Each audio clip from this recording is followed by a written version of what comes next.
뭔가 잘못되고 있었습니다. 트럼프 대통령이 한국에 1,000억 달러 규모의 관세 폭탄을 선언한 지 3주가 지났지만 예상했던 일들이 하나도 일어나지 않고 있었습니다. 한국은 6시간 만에 보복했었고 유럽은 12시간 만에 재소했었으며 일본은 사흘 만에 무릎 꿇었었습니다. 그게 패턴이었습니다. 그런데 한국은 달랐습니다. 침묵했습니다. 항의도 없었고 협상 요청도 없었으며 어떤 반응도 없었습니다. 워싱턴은 혼란스러워했습니다. 한국이 겁먹은 건지 포기한 건지 아니면 다른 뭔가를 준비하고 있는 건지 알 수 없었습니다. 그리고 이상한 신호들이 감지되기 시작했습니다. 한국 증시가 올랐고 투자자들이 한국을 사들였으며 월스트리트에서는 타코 트레이드라는 새 용어가 떠돌았습니다. 트럼프는 결국 후퇴할 거라는 베팅이었죠. 상무부 회의실에 긴급 소집령이 떨어졌습니다. 마이클 스톤 차관이 서류를 펼쳤을 때 그의 손은 미세하게 떨리고 있었습니다. 그 놀라운 이야기를 바로 시작하겠습니다. 한국은 끝났다고 생각했습니다. 3,500억 달러가 그들의 목을 조이고 있었고 관세는 이미 발표됐으니까요. 사실 저는 걱정조차 하지 않았습니다. 이건 협상도 아니었으니까요. 그냥 절차였습니다. 압박하면 양보합니다. 공식이었죠. 그날 밤 저는 편안하게 잠들었습니다. 승부는 이미 났다고 믿으면서 말입니다. 그리고 정확히 72시간 뒤 제 전화기가 터져버렸습니다. 그 순간 깨달았습니다. 침묵은 항복이 아니었다는 걸 말입니다. 제 소개를 먼저 하겠습니다. 저는 마이클 스톤, 미 상무부 차관입니다. 통상 압박이 제 전문이죠. 20년 동안 저는 하나의 공식을 믿어왔습니다. 시장 접근권을 쥐고 관세를 꺼내들고 기다리면 상대는 무릎을 꿇는다는 공식 말입니다. 그 공식은 한 번도 틀린 적이 없었습니다. 2026년 1월 20일 아침 트럼프 대통령의 트윗이 올라왔고 그 짧은 3줄의 문장이 글로벌 시장을 흔들어 놓기 시작했습니다. 한국 철강, 알루미늄 25% 관세 부과, 자동차, 의약품도 동일, 미국을 다시 위대하게. 언론은 긴급 속보를 쏟아냈고 한국 관련주는 요동쳤으며 전 세계 통상 전문가들은 전화기를 들고 분석을 시작했죠. 저는 사무실 창밖을 바라보며 조용히 생각했습니다. 시작됐구나 라고 말입니다. 회의실로 들어가자 참모들이 이미 자리를 잡고 앉아 있었고 모두의 얼굴에는 긴장보다는 일종의 기대감 같은 것이 흐르고 있었습니다. 누군가 물었습니다. 한국 측 반응은 언제쯤 나올까요? 저는 커피를 한 모금 마시며 천천히 답했습니다. 오늘 안에 나올 겁니다. 아마 긴급 회담 요청부터 시작하겠죠. 늘 그래왔으니까요. 모두가 고개를 끄덕였습니다. 중국은 6시간 만에 보복 관세를 선언했고 유럽은 12시간 만에 항해 성명을 냈으니까요. 당연한 수순이었습니다. 저는 한국을 잘 안다고 믿었고 실제로도 그들에 대한 데이터를 충분히 가지고 있었습니다. 경제 구조를 보면 수출 의존도가 40%를 넘었고 그중 대미 수출 비중이 20%에 달했죠. 철강, 자동차, 반도체가 그들의 핵심 산업이었고 우리가 관세를 매기면 이 주력 산업들이 직격탄을 맞게 되어 있었습니다. 숫자는 명확했습니다. 감정이 아닌 현실의 문제였죠. 게다가 3,500억 달러라는 카드가 우리 손에 있었습니다.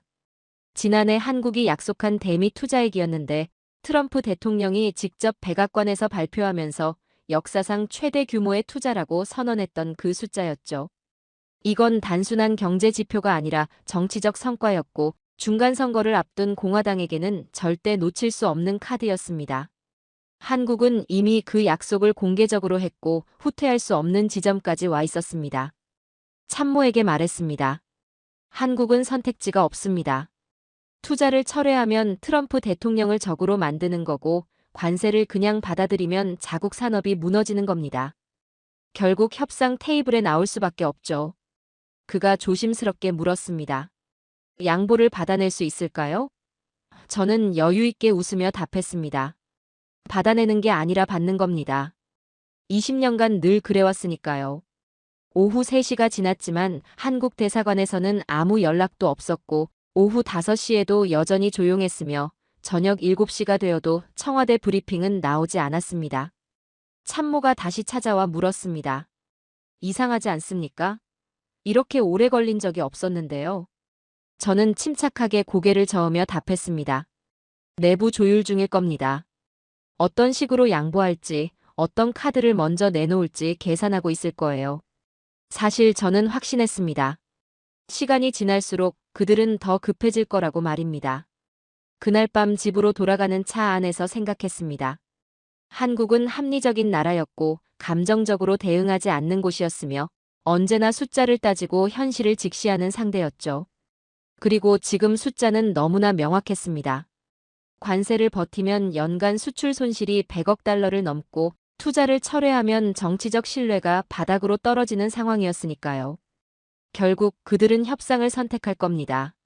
저는 편안하게 잠들었습니다. 다음 날 아침에도 연락은 없었고 오후가 지나도 여전히 조용했으며 저녁까지 기다렸지만 한국에서는 아무 움직임도 보이지 않았습니다. 이틀째 되는 날 참모들의 얼굴에서 여유가 사라지기 시작했고 회의실 분위기는 조금씩 무거워지고 있었죠. 대체 뭘 기다리는 겁니까? 누군가 조급하게 물었습니다. 저는 가능한 한 침착한 목소리로 답했습니다. 기다리는 게 아니라 계산하고 있습니다. 곧 움직일 겁니다. 하지만 제 목소리에서 확신이 조금씩 줄어들고 있다는 걸 저 스스로도 느낄 수 있었습니다. 사흘째 되는 날 새벽 4시 전화벨 소리에 잠에서 깼고 발신자를 확인하는 순간 심장이 빠르게 뛰기 시작했습니다. 국토안보부 차관이었죠. 수화기 너머로 들려온 그의 목소리는 평소와 달리 떨리고 있었습니다. 스톤 차관, 한국 측에서 방금 연락이 왔습니다. 투자 일정을 재검토하겠다고 합니다. 저는 침대에서 벌떡 일어났습니다. 재검토? 항의도 아니고 협상 요청도 아니고 재검토라는 겁니까? 순간 등골이 서늘해졌습니다. 재검토라는 단어가 왜 그렇게 충격적이었는지 설명해야 할 것 같습니다. 우리가 한국에게 준 압박의 무게를 이해하지 못한다면 그들의 침묵이 얼마나 이상한 반응인지 알 수 없을 테니까요. 솔직히 말하자면 저는 그날 아침까지도 한국이 도망갈 곳이 없다고 확신하고 있었습니다. 우리가 꺼내든 칼은 2개였습니다. 첫 번째 칼은 철강과 알루미늄에 대한 25% 관세였는데 이건 단순한 숫자가 아니었죠. 한국은 지난 몇 년간 예외 조항으로 이 관세를 피해왔고 그 덕분에 미국 시장에서 경쟁력을 유지할 수 있었습니다. 우리가 그 예외를 폐지한다는 건 한국 철강 산업의 숨통을 조이겠다는 의미였고 연간 수출액 30억 달러가 직격탄을 맞는 상황이었습니다. 포스코를 비롯한 주요 기업들이 타격을 받을 게 뻔했죠. 두 번째 칼은 더 날카로웠습니다. 자동차와 의약품에 대한 25% 관세였는데 이건 한국 경제의 심장부를 겨냥한 거였습니다. 현대차와 기아차가 미국에서 벌어들이는 수익이 연간 500억 달러를 넘었고 의약품 수출도 빠르게 성장하고 있었으니까요. 이 두 산업의 관세가 붙으면 가격 경쟁력이 무너지고 시장 점유율이 떨어지며 결국 고용까지 흔들리는 도미노가 시작될 겁니다. 우리는 그걸 정확히 알고 있었습니다. 하지만 진짜 무기는 따로 있었습니다. 바로 3,500억 달러였죠. 한국이 약속한 대미 투자액이었는데 이건 단순한 경제 협력이 아니라 정치적 족쇄였습니다. 트럼프 대통령이 지난해 백악관에서 한국 대통령과 나란히 서서 발표했던 그 숫자는 이미 공화당의 최대 업적으로 포장되어 있었고 중간선거 유세 때마다 반복해서 언급되고 있었습니다. 한국이 미국의 역사상 최대 규모의 투자를 약속했다는 그 한 문장이 수천 번 반복됐죠. 문제는 그 투자가 아직 집행되지 않았다는 겁니다. 반도체 공장, 배터리 공장, 자동차 공장 건설 계획은 모두 장기 프로젝트였고 실제로 돈이 움직이기 시작한 건 일부에 불과했습니다. 그러니까 한국 입장에서는 약속은 했지만 아직 돌이킬 여지가 남아 있었고 우리 입장에서는 그 약속이 지켜지지 않으면 정치적으로 큰 타격을 받을 수밖에 없는 상황이었죠. 하지만 저는 그때까지도 한국이 그 카드를 꺼내들 거라고는 생각하지 못했습니다. 동맹국이 그런 식으로 나올 리 없다고 믿었으니까요. 게다가 우리에게는 추가 카드도 있었습니다. 쿠팡 문제였는데 미국 상무부가 한국의 전자상거래 시장 조사를 시작했다는 소식이 흘러나가고 있었죠. 한국이 미국 기업을 차별하고 있다는 프레임이 형성되고 있었고 이건 관세와는 별개로 한국 정부에게 압박을 가할 수 있는 또 하나의 레버리지였습니다. 무역 분쟁이 단순히 숫자 싸움이 아니라 프레임 싸움이기도 하다는 걸 우리는 잘 알고 있었습니다. 아침 회의에서 저는 참모들에게 말했습니다. 우리가 가진 카드를 정리해 봅시다. 철강 관세, 자동차 관세, 투자 약속, 쿠팡 조사까지 4개입니다. 한국이 협상 테이블에 나오면 이 중 하나나 둘을 양보 카드로 쓸 수 있을 겁니다. 그들이 원하는 건 예측 가능성이니까요. 한 참모가 물었습니다. 만약 한국이 테이블에 나오지 않는다면요? 저는 단호하게 답했습니다. 나올 겁니다. 시간을 끌 여유가 없으니까요. 그런데 이상한 신호가 계속 들어오고 있었습니다. 한국 정부는 항해 성명도 내지 않았고 긴급 회담을 요청하지도 않았으며 언론을 통한 유화 제스처도 보이지 않았습니다. 그냥 조용했습니다. 너무 조용했죠. 중국이었다면 벌써 보복 관세 리스트를 발표했을 거고 유럽이었다면 세계무역기구에 제소했을 겁니다. 일본이었다면 최소한 유감 표명이라도 했을 거예요. 그런데 한국은 아무것도 하지 않았습니다. 오후에 한국 대사관 측과 비공식 접촉이 있었는데 우리 실무진이 돌아와서 보고한 내용은 더 혼란스러웠습니다. 그쪽에서는 상황을 예의주시하고 있다고만 했습니다. 협상 의사도 항의도 아무것도 없었습니다. 저는 물었습니다. 분위기는 어땠습니까? 긴장하고 있었습니까? 실무진이 고개를 가로저으며 답했습니다. 오히려 침착했습니다. 너무 침착해서 이상할 정도였습니다. 그날 저녁 집으로 가는 길에 저는 계속 생각했습니다. 한국은 지금 뭘 하고 있는 걸까요? 내부 혼란에 빠져서 대응을 못하는 걸까요? 아니면 뭔가 다른 계산을 하고 있는 걸까요? 우리가 놓친 게 있는 걸까요? 하지만 아무리 생각해도 답은 하나였습니다. 한국은 선택지가 없습니다. 시간이 지날수록 압박은 커질 거고 결국 그들은 움직일 수밖에 없습니다. 그런데 그날 밤 뉴스에서 이상한 보도가 나왔습니다. 한국 증시가 안정세를 보이고 있다는 내용이었죠. 관세 발표 직후 잠깐 흔들렸지만 곧 회복했고 오히려 주요 지수가 상승세로 돌아섰다는 겁니다. 금융시장이 우리 압박을 심각하게 받아들이지 않고 있다는 신호였습니다. 저는 리모컨을 내려놓으며 중얼거렸습니다. 시장은 거짓말을 하지 않습니다. 이건 제가 20년 경력 동안 배운 가장 중요한 교훈이었죠. 정치인은 말을 바꾸고 외교관은 본심을 숨기며 언론은 프레임을 만들지만 시장만은 정직합니다. 돈이 움직이는 방향이 진실이고 투자자들의 선택이 현실이니까요. 그래서 저는 한국 시장을 주시하기 시작했습니다.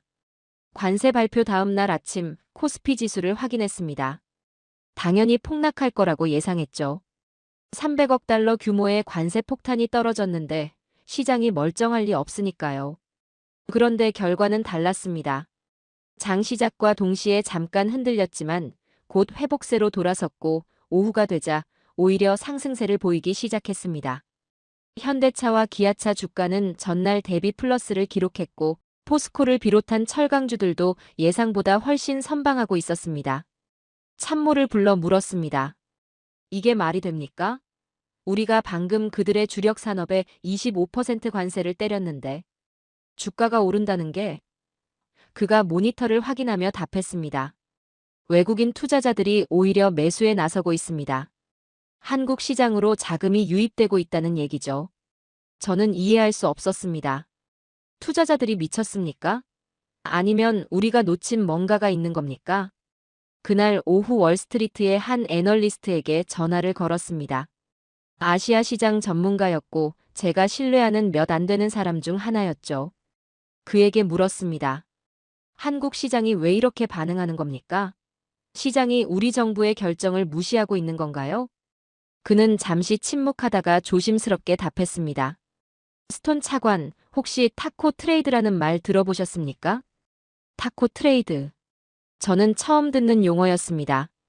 그가 설명을 이어갔습니다. 최근 금융가에서 떠도는 표현인데요. 트럼프 대통령의 패턴을 분석한 투자 전략입니다. 트럼프는 협박하고 시장이 패닉에 빠지면 나중에 후퇴한다는 겁니다. 그러니까 관세 발표가 나오면 오히려 매수 기회로 보는 거죠. 어차피 실제로 실행되지 않을 거라는 계산입니다. 저는 수화기를 꽉 쥐었습니다. 시장이 우리를 그렇게 보고 있다는 겁니까? 그날 저녁 회의는 무거웠습니다. 백악관 국가경제위원회 측에서도 같은 보고를 받았고 재무부에서도 비슷한 신호를 감지하고 있었습니다. 한 참모가 조심스럽게 말했습니다. 차관님, 문제는 시장만이 아닙니다. 한국 정부의 반응도 이상합니다. 보통은 관세 발표 직후 긴급 성명이 나오고 며칠 내로 협상 요청이 들어오는데 지금까지 아무것도 없습니다. 저는 답했습니다. 그들도 내부 조율 중일 겁니다. 곧 움직일 거예요. 하지만 제 목소리에는 확신이 없었고 회의실에 모인 사람들도 그걸 느꼈을 겁니다. 우리는 숫자로 싸우는 사람들이었고 데이터를 신뢰했으며 시장의 반응을 읽을 줄 알았습니다. 그런데 지금 시장은 우리가 예상한 것과 정반대로 움직이고 있었죠. 한국 원화 환율도 안정적이었고 국채 수익률도 큰 변동이 없었으며 신용등급 기관들도 별다른 경고를 내놓지 않고 있었습니다. 이틀째 되는 날 더 이상한 일이 벌어졌습니다. 한국의 주요 수출 기업들이 정상적으로 영업 활동을 이어가고 있다는 보고가 들어왔습니다. 관세 발표에도 불구하고 미국 측 바이어들과의 계약은 그대로 진행되고 있었고 신규 주문도 취소되지 않고 있었습니다. 한 참모가 물었습니다. 이게 대체 무슨 의미입니까? 바이어들도 관세가 실행되지 않을 거라고 보는 건가요? 저는 대답하지 못했습니다. 그날 밤 혼자 사무실에 남아서 생각했습니다. 우리가 뭔가 근본적으로 잘못 이해하고 있는 건 아닐까요? 한국은 정말로 선택지가 없는 걸까요? 아니면 우리가 보지 못하는 다른 선택지를 가지고 있는 걸까요? 3,500억 달러 투자 약속이 족쇄라고 생각했는데 혹시 그게 한국에게는 무기일 수도 있는 걸까요? 사흘째 되는 날 아침 블룸버그에서 흥미로운 분석 기사가 나왔습니다. 한국의 침묵, 전략인가 혼란인가라는 제목이었는데 내용이 날카로웠습니다. 기사는 이렇게 지적했습니다. 한국 정부가 즉각 반응하지 않는 건 준비가 안 돼서가 아니라 준비가 돼 있기 때문일 수 있다. 시장이 안정적인 건 한국 경제가 취약해서가 아니라 투자자들이 한국의 대응 능력을 신뢰하기 때문일 수 있다. 저는 그 기사를 읽으며 처음으로 불안을 느꼈습니다. 진짜 불안이었죠. 우리가 한국을 압박하고 있다고 생각했는데 혹시 한국이 우리를 관찰하고 있는 건 아닐까요? 우리가 칼을 꺼내 들었다고 믿었는데 혹시 한국은 그 칼이 진짜인지 가짜인지 확인하고 있는 건 아닐까요? 회의에서 저는 처음으로 다른 가능성을 꺼냈습니다. 한국이 시간을 끌고 있는 이유를 다시 생각해 봐야 할 것 같습니다. 혼란 때문이 아니라 전략 때문일 수 있습니다. 한 참모가 반문했습니다. 무슨 전략이 있을 수 있습니까? 그들은 우리 시장에 의존하고 있고 투자 약속까지 해놓은 상태인데요. 저는 천천히 답했습니다. 그게 바로 문제입니다. 우리도 그 투자가 필요합니다. 정치적으로 말이죠. 그 순간 회의실이 조용해졌습니다. 누구도 입을 열지 않았지만 모두가 같은 생각을 하고 있다는 걸 알 수 있었습니다. 우리가 한국을 압박하고 있는 게 맞습니까? 아니면 서로를 압박하고 있는 겁니까? 레버리지는 정말 우리 손에 있는 겁니까? 답은 사흘 뒤에 나왔습니다. 아니, 정확히 말하자면 제가 답을 발견한 건 사흘 뒤였지만 한국은 처음부터 그 답을 알고 있었던 것 같습니다. 그리고 그 답은 우리가 생각했던 것보다 훨씬 더 복잡하고 위험한 것이었죠. 법무부 소속 변호사가 제 사무실로 찾아왔습니다. 그는 긴장한 표정으로 서류 뭉치를 책상 위에 내려놓으며 말했습니다. 차관님, 대법원 소송건 기억하시죠? 저는 고개를 끄덕였습니다. 물론 알고 있었습니다. 트럼프 대통령의 관세부과 권한에 대한 헌법 소송이 대법원에 계류 중이었고 몇몇 기업들과 무역단체들이 제소한 사건이었죠.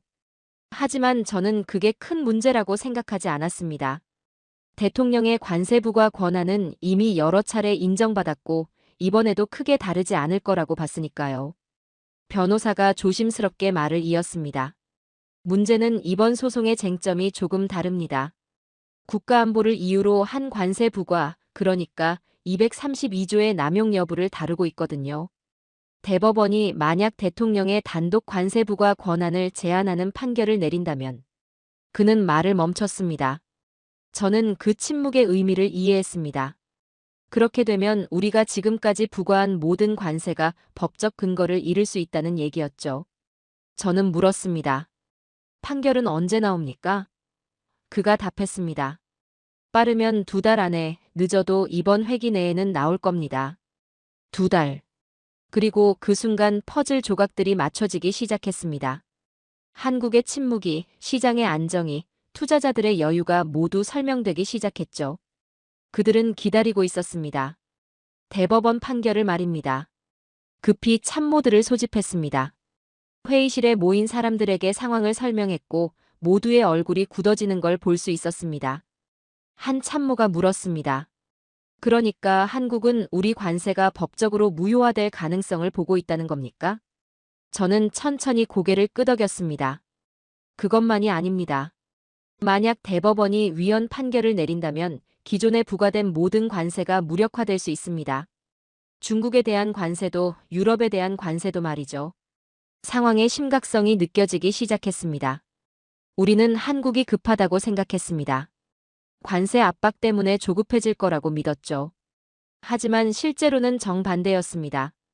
한국은 기다릴 수 있었고 우리는 기다릴 수 없었습니다. 대법원 판결이 나오기 전에 성과를 내야 했고 중간선거 전에 뭔가를 보여줘야 했으니까요. 다른 참모가 말했습니다.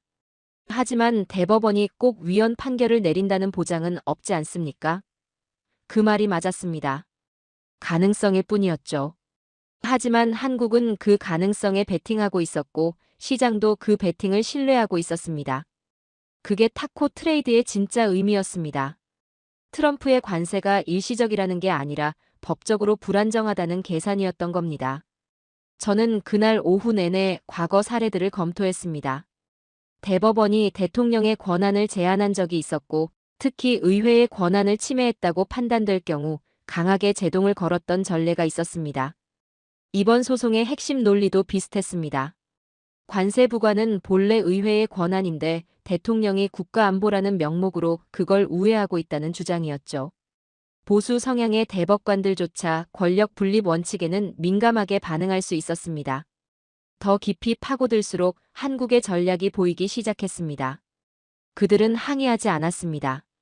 왜냐하면 항의는 관세를 기정사실로 인정하는 것처럼 보일 수 있었으니까요. 양보도 하지 않았습니다. 왜냐하면 양보는 협상의 여지를 주는 것이고 협상이 시작되면 관계가 정상화된 것처럼 보일 수 있었으니까요. 그들은 그냥 조용히 기다렸습니다. 시간이 자기 편이라는 걸 알고 있었던 겁니다. 저녁 무렵 백악관에서 전화가 왔습니다. 국가경제위원회 위원장이었는데 목소리가 날카로워져 있었습니다. 스톤 차관, 대법원 소송건 알고 계십니까? 저는 답했습니다. 네, 오늘 보고받았습니다. 그가 말했습니다. 대통령께서 결과를 원하십니다. 중간선거 전에 말입니다. 한국과의 협상을 빨리 마무리하십시오. 저는 침묵했습니다. 어떻게 설명해야 할까요? 우리가 급한 게 아니라 상대가 급해야 협상이 되는데 지금은 정반대 상황이라는 걸 말입니다. 그날 밤 혼자 남아 생각했습니다. 우리는 한국이 비준 일정 때문에 조급할 거라고 믿었습니다. 투자 약속을 지키려면 빨리 관계를 정상화해야 한다고 생각했죠. 하지만 한국은 다르게 계산하고 있었습니다. 투자는 장기 프로젝트였고 몇 달 늦춰진다고 큰 문제가 되지 않았습니다. 오히려 관세 문제가 법적으로 해결될 때까지 기다리는 게 더 합리적인 선택이었죠. 협상의 본질이 뒤집히고 있었습니다. 우리는 압박하는 쪽이라고 믿었지만 실제로는 시간에 쫓기는 쪽이었고 한국은 압박받는 쪽처럼 보였지만 실제로는 여유가 있는 쪽이었습니다. 기다릴 수 있는 사람이 협상을 지배한다는 오래된 격언이 떠올랐습니다. 한국과의 협상에 집중해야 할 바로 그 순간 우리 내부에서 균열이 시작됐습니다. 아니, 정확히 말하자면 이미 존재하던 균열이 표면으로 드러나기 시작했다고 해야겠죠. 그리고 그 균열은 우리가 예상했던 것보다 훨씬 깊고 위험한 것이었습니다. 2월 초순이었습니다. 텍사스 남부 국경 지역에서 이민 세관 집행국 요원들과 민간인 사이에 총격 사건이 발생했고 민간인 2명이 사망했습니다. 영상이 소셜미디어를 통해 빠르게 퍼져나갔고 그 영상은 참혹했습니다. 비무장 상태의 민간인이 쓰러지는 장면이 선명하게 담겨 있었죠. 다음 날 캘리포니아에서 비슷한 사건이 또 발생했고 이번에는 10대 청소년이 부상을 입었습니다. 여론이 들끓기 시작했습니다. 보수 성향의 유권자들조차 불편한 기색을 보였고 평소 이민 단속을 강력하게 지지하던 사람들도 이번만큼은 과도하다는 반응을 보였습니다. 전미총기 협회까지 거리를 두기 시작했는데 이건 이례적인 일이었습니다. 보통 그들은 법 집행기관의 무력 사용을 옹호하는 쪽이었는데 이번에는 적절한 절차와 비례성이 필요하다는 신중한 입장을 냈으니까요. 민주당은 즉각 공세로 나왔습니다. 하원 법사위원회가 청문회를 소집했고 국토안보부 장관에 대한 탄핵 절차를 검토하기 시작했습니다. 대통령의 무분별한 이민 정책이 현장의 과잉 대응을 초래했다는 프레임이 만들어졌고 언론은 매일같이 희생자 가족들의 인터뷰를 내보냈습니다. 중간선거를 앞둔 상황에서 이건 치명적인 타격이었습니다. 백악관 내부 회의에 참석했을 때 분위기를 느낄 수 있었습니다. 대통령의 참모들은 긴장해 있었고 평소보다 목소리가 높았으며 서로를 향한 비난의 뉘앙스가 섞여 있었습니다. 누군가는 국토안보부의 책임이라고 했고 다른 누군가는 언론이 과장하고 있다고 주장했으며 또 다른 이는 민주당의 정치 공세라고 반박했습니다. 하지만 모두가 알고 있었습니다. 이건 누구의 책임인가를 따지는 문제가 아니라 어떻게 수습할 것인가의 문제라는 걸 말입니다. 국가경제위원회 위원장이 저를 복도로 불러냈습니다. 그는 주변을 둘러본 뒤 낮은 목소리로 말했습니다. 스톤 차관, 대통령께서 외교적 성과를 원하십니다. 지금 당장 말입니다. 국내 문제에서 시선을 돌릴 무언가가 필요하거든요. 저는 그 말의 의미를 정확히 이해했습니다. 한국과의 협상 타결이 절실해졌다는 얘기였죠. 하지만 저는 솔직하게 답했습니다. 한국은 아직 움직이지 않고 있습니다. 그들은 서두르지 않고 있어요. 그가 날카롭게 쏘아붙였습니다. 그럼 우리가 서두르게 만들어야 하지 않겠습니까? 저는 잠시 침묵했습니다. 어떻게 설명해야 할까요? 압박을 더 강화하면 한국이 양보할 거라는 믿음이 이미 흔들리고 있다는 걸, 오히려 우리가 더 급해 보일 수 있다는 걸 말입니다. 하지만 저는 그냥 고개를 끄덕였습니다. 최선을 다하겠습니다. 문제는 단순히 성과가 필요하다는 것만이 아니었습니다. 더 복잡한 정치적 계산이 작동하고 있었습니다. 트럼프 대통령은 국내 위기에서 벗어나기 위해 외부의 적을 만들 필요가 있었고 한국은 그 역할을 할 수 있는 상대였습니다. 불공정한 무역 상대, 동맹이지만 우리를 이용하는 나라라는 프레임을 강화하면 지지층을 결집시킬 수 있었으니까요. 하지만 저는 그 전략의 위험성을 알고 있었습니다. 한국과의 충돌을 확대하면 단기적으로는 지지율을 방어할 수 있을지 몰라도 장기적으로는 더 큰 문제가 될 수 있었습니다. 만약 한국이 실제로 투자를 철회하거나 관계를 냉각시킨다면 대통령이 국내 실패를 덮기 위해 동맹국을 희생시켰다는 프레임이 만들어질 수 있었죠. 민주당은 그 카드를 놓치지 않을 겁니다. 다음 날 상무부 회의에서 저는 참모들에게 조심스럽게 상황을 설명했습니다. 우리가 처한 딜레마를 이해해야 합니다. 백악관은 빠른 성과를 원하지만 한국은 서두르지 않고 있습니다. 우리가 압박을 강화하면 국내적으로는 강한 모습을 보일 수 있지만 실제 협상에서는 더 불리한 위치에 놓일 수 있어요. 한 참모가 물었습니다. 그럼 어떻게 해야 합니까? 저는 솔직하게 답했습니다. 모르겠습니다. 그날 오후 언론 브리핑이 있었습니다. 기자들이 물었습니다. 한국과의 협상은 어떻게 진행되고 있습니까? 저는 준비된 답변을 읽었습니다. 한국은 책임 있는 동맹국이고 우리는 건설적인 대화를 이어가고 있습니다. 하지만 기자들은 만족하지 않았습니다. 구체적인 진전이 있습니까? 한국 측에서 양보 의사를 밝혔습니까? 저는 애매하게 답했습니다. 협상은 진행 중입니다. 브리핑을 마치고 사무실로 돌아오는 길에 생각했습니다. 우리는 두 개의 전선에서 싸우고 있었습니다. 하나는 한국을 상대로 한 무역 협상이었고 다른 하나는 국내 정치였습니다. 그런데 두 전선이 서로를 약화시키고 있었습니다. 국내에서 급할수록 한국과의 협상에서 불리해졌고 한국과의 협상이 지지부진할수록 국내 압박은 커졌습니다. 저녁 무렵 오래된 동료에게서 전화가 왔습니다. 그는 지금은 민간 싱크탱크에서 일하고 있었지만 여전히 워싱턴의 분위기를 정확히 읽는 사람이었죠. 그가 말했습니다. 마이클, 자네 지금 곤란한 위치에 있네. 성과를 내야 하는데 상대는 안 움직이고 밀어붙이려니 국내 상황이 발목을 잡고 있잖아. 저는 한숨을 쉬며 답했습니다. 그래서 어떻게 해야 한다고 생각하나? 그가 짧게 답했습니다. 기도하게. 밤늦게까지 사무실에 남아 있었습니다. 창밖을 바라보며 생각했습니다. 협상은 힘의 게임이라고 배웠습니다. 하지만 지금 우리의 힘은 분산되고 있었습니다. 한국을 압박해야 하는데 국내 정치가 우리를 압박하고 있었고 외교적 성과가 필요한데 그 필요성 자체가 우리의 약점이 되고 있었습니다.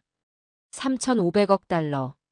우리가 가진 가장 강력한 카드라고 믿었던 그 숫자가 사실은 우리 자신을 묶는 족쇄였다는 걸 깨닫는 데는 오래 걸리지 않았습니다. 아니, 정확히 말하자면 처음부터 그랬는데 우리가 보지 못했던 것뿐이었죠. 그 숫자의 역사를 되짚어봐야 할 것 같습니다. 지난해 한미 정상회담에서 한국 대통령이 대미 투자 계획을 발표했고 트럼프 대통령은 그걸 최대 외교 성과로 포장했습니다. 백악관 로즈가든에서 열린 공동 기자회견에서 대통령은 여러 차례 그 숫자를 반복했죠. 3,500억 달러입니다. 역사상 최대 규모의 투자입니다. 한국이 미국을 신뢰한다는 증거입니다. 공화당 의원들이 박수를 쳤고 보수 언론은 대서특필했으며 지지층은 열광했습니다. 그 순간부터 3,500억 달러는 단순한 투자 계획이 아니라 정치적 자산이 됐습니다. 중간선거 유세장에서 대통령은 그 숫자를 언급했고 선거 광고에도 들어갔으며 공화당 후보들은 앞다퉈 그 성과를 자랑했습니다. 트럼프 대통령 덕분에 외국 기업들이 미국에 투자하고 있다는 서사가 만들어졌고 그 서사의 중심에 한국이 있었습니다. 하지만 투자의 실체를 들여다보면 상황은 달랐습니다. 3,500억 달러는 향후 10년에 걸쳐 집행될 계획이었고 그중 상당 부분은 민간 기업들의 자율적 결정이었으며 실제로 계약이 체결되고 돈이 움직인 건 일부에 불과했습니다. 삼성의 반도체 공장, 현대차의 전기차 공장, LG의 배터리 공장 같은 대형 프로젝트들은 모두 장기 계획이었고 부지 선정부터 인허가까지 수년이 걸리는 사업들이었죠. 참모 한 명이 조심스럽게 보고했습니다. 차관님, 한국 측이 투자 일정에 대해 재검토가 필요하다는 입장을 비공식적으로 전달해왔습니다. 저는 그 말의 무게를 즉시 이해했습니다. 재검토라는 건 지연을 의미했고 지연은 곧 무산 가능성을 의미했으니까요. 하지만 더 중요한 건 그들이 그런 카드를 꺼내 들었다는 사실 자체였습니다. 저는 물었습니다. 구체적으로 어떤 입장입니까? 참모가 메모를 보며 답했습니다. 반도체 공장 기공식이 예정대로 진행되기 어려울 수 있다고 합니다. 당장 200억 달러 규모의 첫 단계 투자를 확정하기는 힘들다는 뉘앙스였습니다. 200억 달러. 그 숫자가 왜 중요한지 모를 리 없었습니다. 트럼프 대통령이 다음 주 텍사스 유세에서 바로 그 반도체 공장 기공식을 언급할 예정이었으니까요. 회의실에 무거운 침묵이 흘렀습니다. 우리는 모두 같은 생각을 하고 있었습니다. 한국이 움직이기 시작했다는 것, 그리고 그 움직임이 우리가 예상했던 방향과 정반대라는 것 말입니다. 그들은 양보를 제안하지 않았습니다. 대신 우리의 정치적 약점을 건드렸죠. 저는 즉시 백악관에 보고해야 했습니다. 국가경제위원회 위원장과 통화했을 때 그의 목소리는 긴장되어 있었습니다. 이건 협박입니까? 저는 신중하게 답했습니다. 협박이라기보다는 신호입니다. 한국이 급하지 않다는 메시지를 보내고 있는 거죠. 그가 날카롭게 반문했습니다. 그들이 급하지 않다는 게 무슨 뜻입니까? 그들은 우리 시장이 필요한 나라 아닙니까? 어떻게 설명해야 할까요? 우리가 3,500억 달러를 한국의 약점으로 봤는데 실제로는 우리의 약점이었다는 걸 한국은 투자를 몇 달 늦춰도 크게 문제가 없지만 우리는 그 투자가 무산되면 정치적으로 큰 타격을 받는다는 걸 말입니다. 저는 천천히 답했습니다. 투자는 장기 프로젝트입니다. 한국 기업들은 미국 시장을 포기할 수 없지만 동시에 타이밍을 조절할 수는 있습니다. 관세 문제가 해결될 때까지 기다리는 게 그들에게는 더 합리적인 선택이죠. 그날 오후 트럼프 대통령이 직접 전화를 걸어왔습니다. 목소리에서 불만이 묻어났습니다. 한국이 투자를 미루겠다는 게 사실입니까? 저는 최대한 침착하게 답했습니다. 재검토 중이라는 입장입니다. 아직 공식적인 발표는 없습니다. 대통령이 말했습니다. 내가 텍사스에서 반도체 공장 얘기를 해야 하는데 그들이 발을 빼면 어떻게 됩니까? 내가 거짓말쟁이가 되는 겁니까? 저는 대답하지 못했습니다. 저녁 무렵 혼자 사무실에 남아 생각했습니다. 레버리지라는 게 뭘까요? 우리는 관세로 한국을 압박할 수 있다고 믿었고 투자 약속으로 그들을 묶어놓았다고 생각했습니다. 하지만 실제로는 정반대였습니다. 관세는 법적으로 불안정했고 투자 약속은 우리 자신을 묶고 있었습니다. 한국이 투자를 철회하지 않더라도 단지 지연시키는 것만으로도 우리에게는 정치적 위기가 될 수 있었으니까요. 다음 날 아침 월스트리트 저널에 기사가 하나 실렸습니다. 한국 기업들 미국 투자 재검토 시사라는 제목이었는데 익명의 한국 정부 관계자 발언을 인용하고 있었습니다. 현재의 불확실한 통상 환경에서 대규모 투자 결정을 서두를 이유가 없다는 내용이었죠. 기사는 삼성과 현대차 등 주요 기업들이 투자 일정을 재조정하고 있다고 보도했습니다. 시장 반응은 즉각적이었습니다.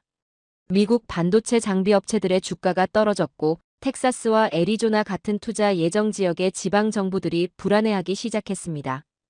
공화당 소속 주지사들이 백악관에 전화를 걸어 우려를 표명했고 일자리를 기대했던 지역 주민들이 실망하기 시작했습니다. 회의에서 한 참모가 물었습니다. 한국이 정말로 투자를 포기할 수 있습니까? 저는 고개를 저었습니다. 포기하지는 않을 겁니다. 하지만 그들은 포기할 필요가 없어요. 단지 기다리기만 하면 되니까요. 다른 참모가 말했습니다. 그럼 우리가 양보해야 한다는 겁니까? 저는 창밖을 바라보며 답했습니다. 양보가 아니라 현실을 인정해야 합니다. 힘의 균형이 우리가 생각했던 것과 다르다는 걸 말이죠.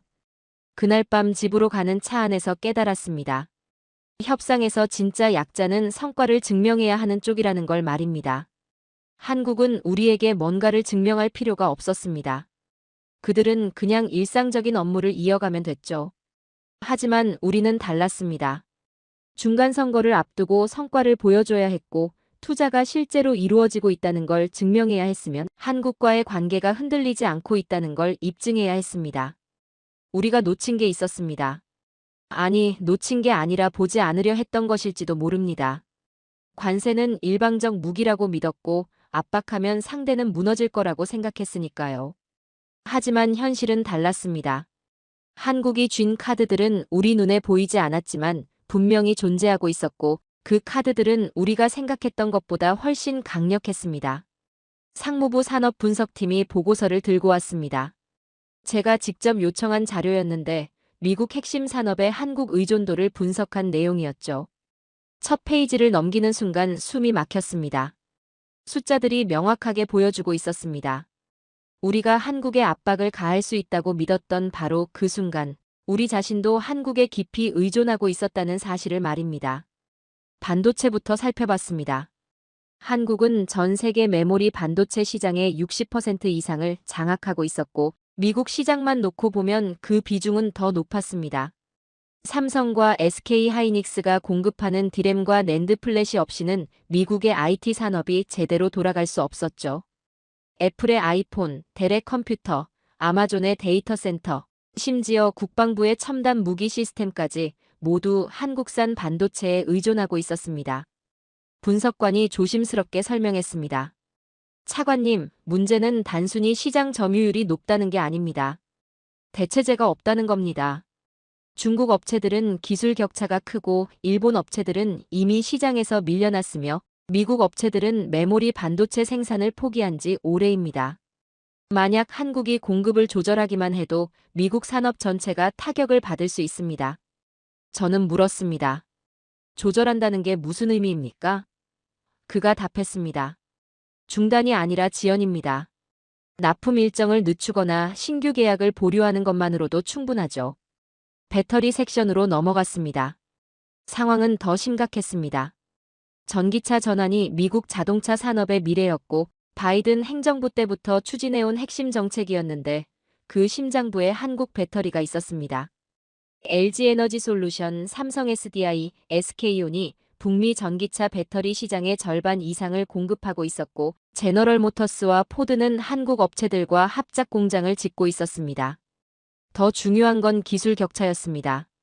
배터리 에너지 밀도, 충전 속도, 안전성에서 한국 업체들이 앞서 있었고 중국 업체들도 여전히 따라잡지 못하고 있었습니다. 테슬라조차 한국산 배터리에 의존하고 있었죠. 참모가 덧붙였습니다.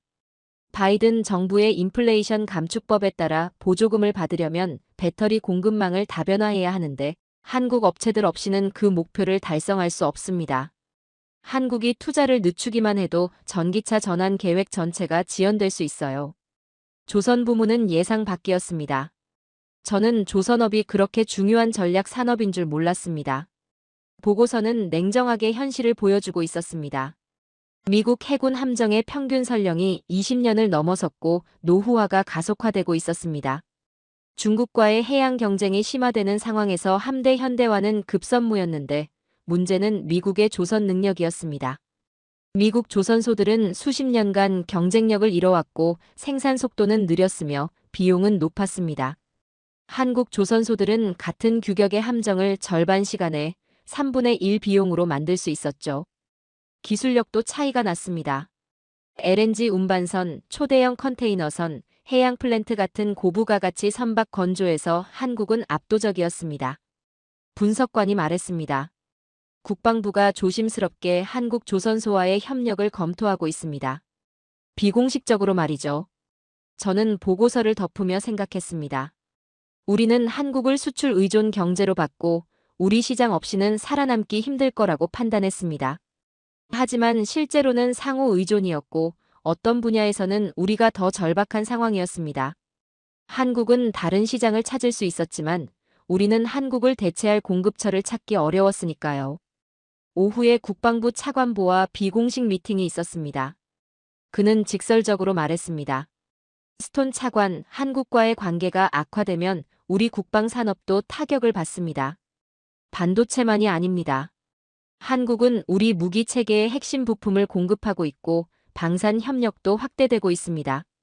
만약 그들이 협력을 재검토하기 시작하면 그는 말을 멈췄습니다. 저는 그 침묵의 무게를 이해했습니다. 백악관 회의에서 이 내용을 보고해야 했습니다. 국가안보보좌관이 참석한 자리였는데 그의 표정이 굳어지는 걸 볼 수 있었습니다. 그러니까 한국에 압박을 가하면 우리 자신도 타격을 받는다는 말입니까? 저는 신중하게 답했습니다. 압박은 가능합니다. 하지만 그들이 맞대응하지 않더라도 단지 협력 속도를 늦추는 것만으로도 우리에게는 문제가 됩니다. 그가 날카롭게 물었습니다. 한국이 그렇게 할 거라고 봅니까? 저는 잠시 침묵했습니다. 사실 한국은 아무것도 하지 않고 있었습니다. 협박도 없었고 보복도 없었으며 공개적인 대응도 없었습니다. 그들은 그냥 조용했습니다. 투자 일정을 재검토한다는 신호만 보냈을 뿐이었죠. 하지만 그 조용함이 더 무서웠습니다. 왜냐하면 그건 계산된 침묵이었고 우리가 먼저 움직이기를 기다리는 여유였으니까요. 저는 답했습니다. 한국은 협박하지 않습니다. 하지만 그들은 움직이지도 않고 있습니다. 그리고 지금 상황에서는 움직이지 않는 것 자체가 하나의 메시지입니다. 회의실이 조용해졌습니다. 누구도 반박하지 않았습니다. 왜냐하면 모두가 알고 있었으니까요. 우리가 한국을 압박할 수 있지만 한국도 우리를 압박할 수 있다는 걸, 그리고 지금 시점에서는 한국이 더 여유가 있다는 걸 말입니다.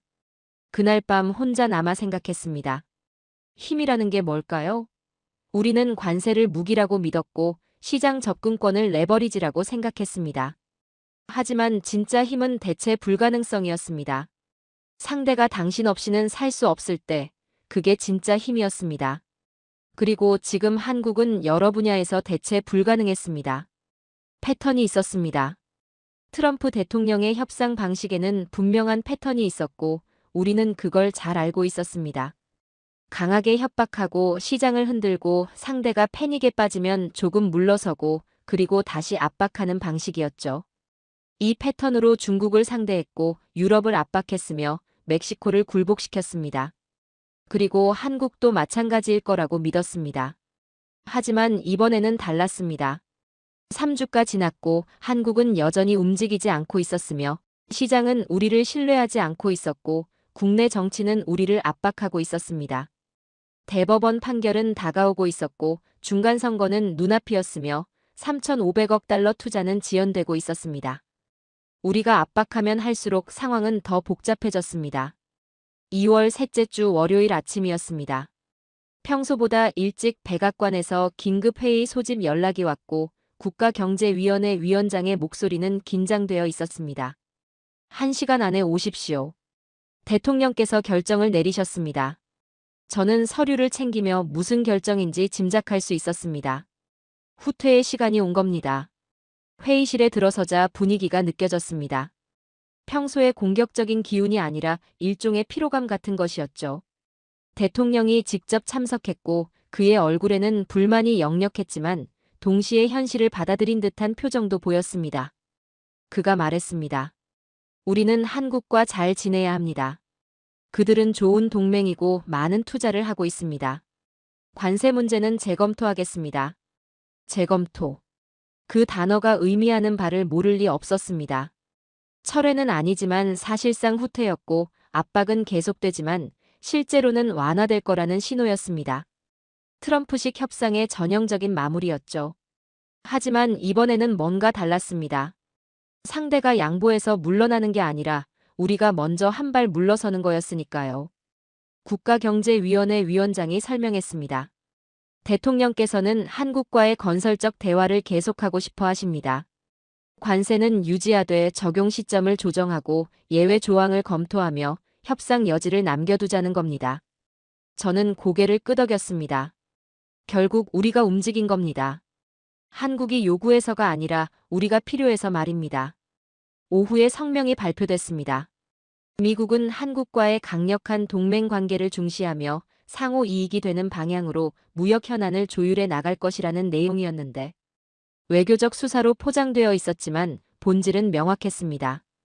우리가 톤을 바꾼 겁니다. 24시간도 안 걸렸습니다.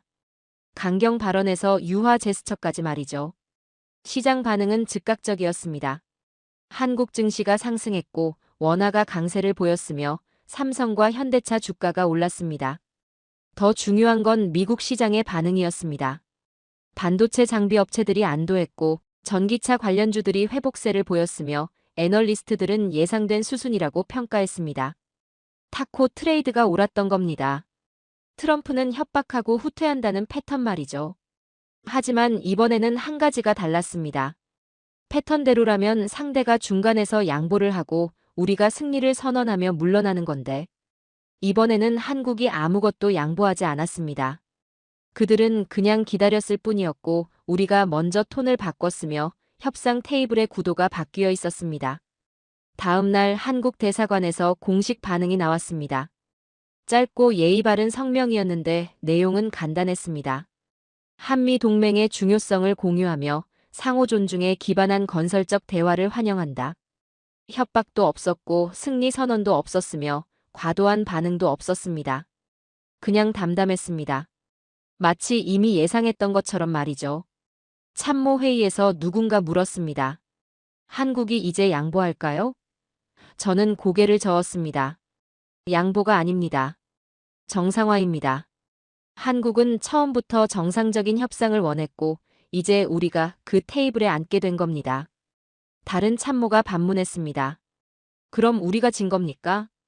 저는 창밖을 바라보며 답했습니다. 이기고 진 게 아닙니다. 우리가 오해했던 겁니다. 그날 오후 한국 측과 실무 접촉이 있었습니다. 우리 협상팀이 돌아와서 보고한 내용은 흥미로웠습니다. 한국 측은 매우 전문적이었고 감정적이지 않았으며 구체적인 데이터를 가지고 있었습니다. 그들은 우리가 양보를 요구하기 전에 이미 합리적인 해결책들을 준비해 놓고 있었습니다. 저는 물었습니다. 분위기는 어땠습니까? 협상팀장이 답했습니다. 여유가 있었습니다. 급하지 않았어요. 그 순간 깨달았습니다. 한국은 처음부터 이 지점을 목표로 했다는 걸 말입니다. 그들은 우리가 협박하고 시장이 반응하지 않고 시간이 지나고 우리가 먼저 톤을 바꾸기를 기다렸던 겁니다. 항의하지 않은 건 약해서가 아니라 필요 없었기 때문이었고, 양보하지 않은 건 고집이 아니라 계산이었으며, 침묵한 건 혼란이 아니라 전략이었습니다. 저녁에 오래된 동료에게 전화를 걸었습니다. 그에게 지난 몇 주간의 상황을 설명했고, 그는 조용히 듣고 있었습니다. 다 말하고 나자 그가 물었습니다. 자네 뭘 배웠나? 저는 잠시 생각하다가 답했습니다. 힘은 목소리가 아니라는 걸 배웠습니다. 누가 더 크게 말하느냐가 아니라 누가 기다릴 수 있느냐가 중요하다는 걸 말이죠. 그가 웃으며 말했습니다. 한국은 예전 한국이 아니네. 20년 전 같았으면 첫 주에 백악관 앞에 줄 섰을 텐데. 저는 동의했습니다. 이제는 다릅니다. 그들은 소리치지 않고 줄 서지 않으며 그냥 기다립니다. 그리고 기다리는 동안 우리가 먼저 흔들리는 걸 지켜보죠. 다음 주 한국 측에서 투자 일정 재확인 연락이 왔습니다. 반도체 공장 기공식이 예정대로 진행되고 배터리 공장 투자도 계속되며 자동차 공장 확장도 논의되고 있다는 내용이었습니다. 모든 게 정상으로 돌아가는 것처럼 보였습니다. 하지만 저는 알고 있었습니다. 정상이 아니라 새로운 균형이라는 걸 말입니다. 트럼프 대통령은 트위터에 글을 올렸습니다. 한국과 훌륭한 대화를 나누고 있다. 그들은 위대한 동맹이고 미국에 엄청난 투자를 하고 있다. 모든 게 잘 해결될 것이다. 승리 선언처럼 보였지만 실상은 달랐습니다. 우리는 처음 목표했던 양보를 받아내지 못했고 한국은 아무것도 잃지 않았으며 협상 테이블의 힘의 균형은 바뀌어 있었습니다.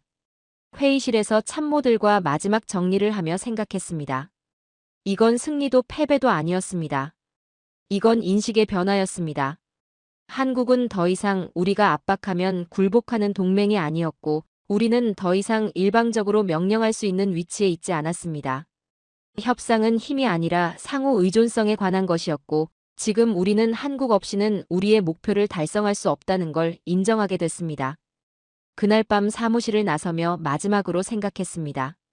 20년 동안 믿어온 공식이 깨졌다는 걸, 압박하면 양보한다는 패턴이 더 이상 작동하지 않는다는 걸, 그리고 한국은 조용히 판을 바꿔놓았다는 걸 말입니다. 72시간 만에 모든 게 바뀌었습니다. 아니, 바뀐 게 아니라 드러났습니다. 한국의 위치가 말입니다. 오늘 영상은 여기까지입니다. 도움이 되셨다면 좋아요와 구독 알림 설정까지 부탁드려요. 다음 영상에서도 더 유익한 내용으로 찾아뵙겠습니다. 시청해주셔서 감사합니다.